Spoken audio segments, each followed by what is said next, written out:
Well,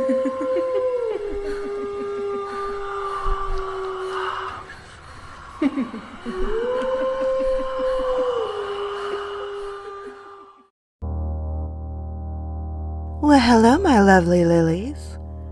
Tonight, I bring you 8 creepypasta stories among the most terrifying the internet has to offer. And with the creepypasta icons like Slender Man, Candle Cove, or Robert the Doll, you know these ones will be truly terrifying. The internet swoons over these tales. From urban legends to campfire stories, these short horror stories will satisfy your need for a dose of scary. But be careful, they're bound to send you cowering beneath your sheets. Without further ado, close the blinds, dim those lights, cuddle under your favorite blanket, and let's begin.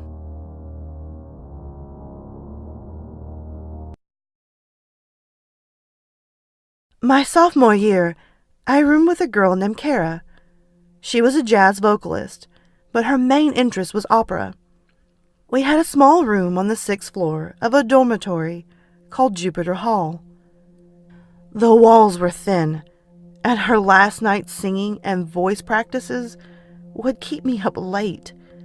After a month or so of lost sleep, I convinced her to move her last night practices to the music studios in the Merriam Theater building, a block away.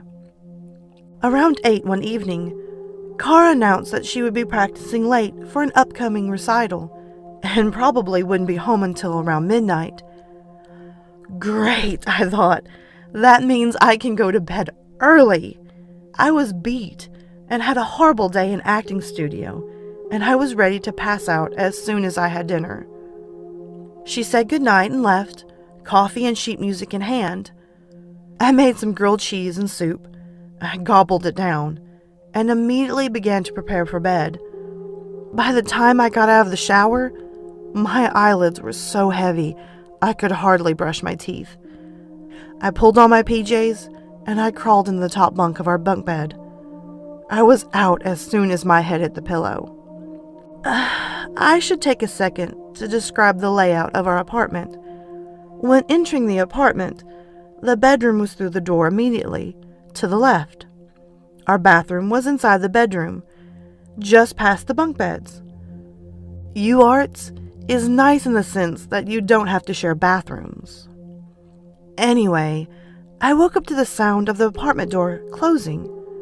I opened my eyes and groggily checked my phone. Midnight on the dot. I rolled back over and closed my eyes. I heard Cara enter the room and stop in front of the bunk beds. I guess, checking to see if I was actually asleep, I thought.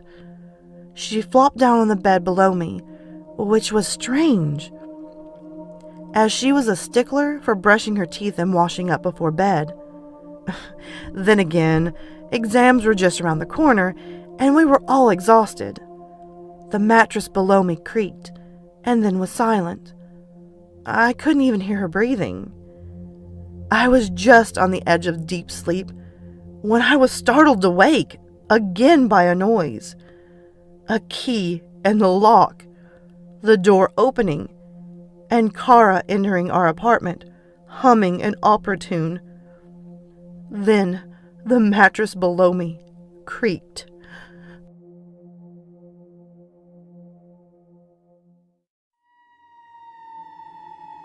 In the late 40s of the last century, after a decade of private research involving experiments with binaural beat brainwave frequencies, extrasensory cognition, and rare extracts of a South American vine, Dr. Tomas Rosnier perfected a technique whereby one could actually intrude into the psyche and see another's thoughts. Despite having exhaustively documented his rigorous work, he could find no institution that would even offer to review it. Forced to sell his invention, he found by word of mouth, among those through whom he procured narcotics, a prospective buyer. the bete noir of an old New York family, Mr. John M. Dunn, a voyeuristic connoisseur of the supernatural and the obscene, who had squandered his idle youth in the great libraries of Paris, those catacombs of departed authors, rummaging among their hoards of dusty and obsolete works, a literary ghoul who disturbed with profane fingers the carnal houses of decayed philosophies. He readily agreed to the doctor's asking price without haggling, delighted at the prospect of exploring such a bizarre novelty. Once adept at the operation of the apparatus, Dunn paid Dr. Rosnier off, and under an assumed name rented a shabby house within view of Sing Sing prison.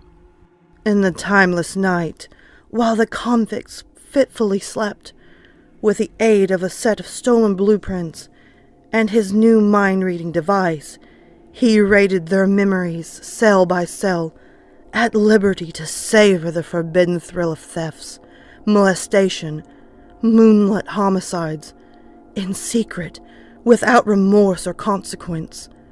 Within a month, the prisoners, telling each other about the nightmares from which they had begun to abruptly awaken, discovered they shared striking similarities. First, possessions of alligators and tortoises filled through a swamp crowded with faceless people and shrieking orchids. Next, a shadow man, at whom they looked directly but could never quite see, would watch them in utter stillness from an empty house, while invisible hands probed behind their eyes, as they had to stand naked, legs locked in place, unable to run away. Their compared descriptions of the house were identical, including its location just outside the walls. By mutual agreement, it was planned that the first of them to receive parole or be released would search this house out to find if it really existed and investigate the source of their troubling dreams. A few days after being freed, their chosen spy was able to inform them with a smuggled message in a code that not only was the house real, but he had broken into it at night and found a gaunt, mustached man in a silk smoking jacket, seated bolted upright, head thrust back, both eyes gaping, mouth stuck open in a stiffened gasp, clenched hands gripping the arms of his chair, in front of a scientific machine. A handwritten journal on the desk told the whole story of his adventures, prying unconstrained through their psyches, plundering their haunted memories of criminal after criminal, seeking after more shameful and audacious experiences, until finally he wrote, on July 7th, of his overwhelming desire to witness telepathically the next execution in the prison's notorious electric chair.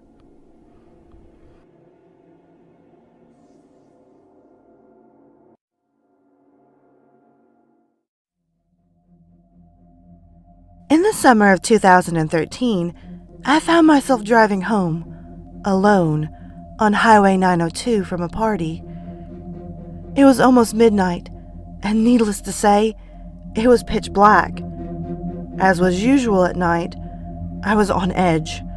I had the radio off, and I could hear nothing but the muffled roar of tires on pavement and the dull hum of the engine. I stole a glance in the middle of the rearview mirror and saw nothing but darkness through the back window. I know that I looked backward and saw nothing. I'm sure of it. Just the seemingly endless blackness of the night.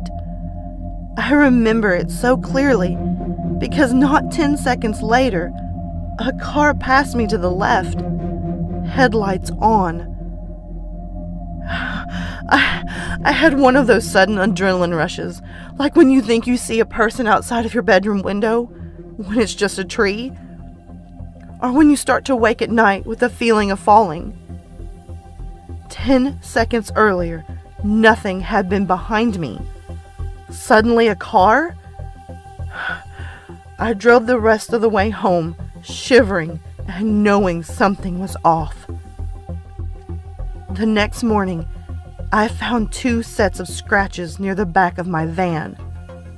One was on the left rear, and one was on the right. The car was pretty old. It could have been there for months. But that was the first time that I distinctly remember seeing them.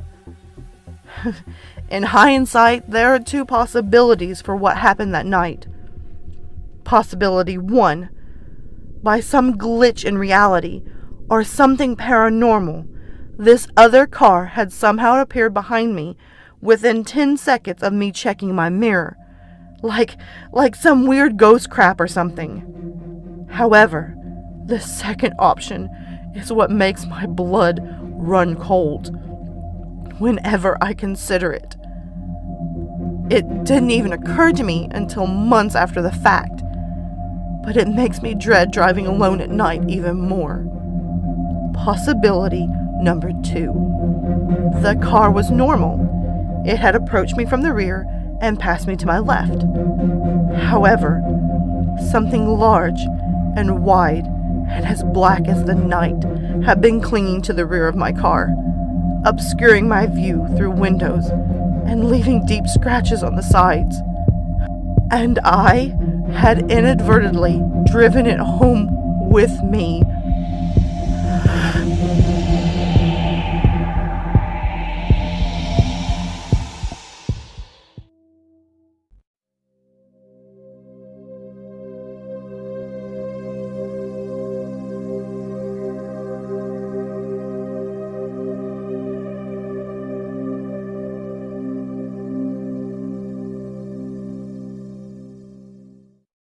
Alright, my lovely lilies, thank you so much for watching the new video. If you can, hit that subscribe and like button, comment below and tell me your thoughts. Also, don't forget to tap the little notification bell so you're always in the know on this channel. As well, guys, you can always find me on Twitter, Instagram, Snapchat, and always you can hit me up in my emails. Feel free to send me your stories, whether they're fiction or totally true. I'm always up for some great stories. And oh, by the way, until next time, sweet dreams.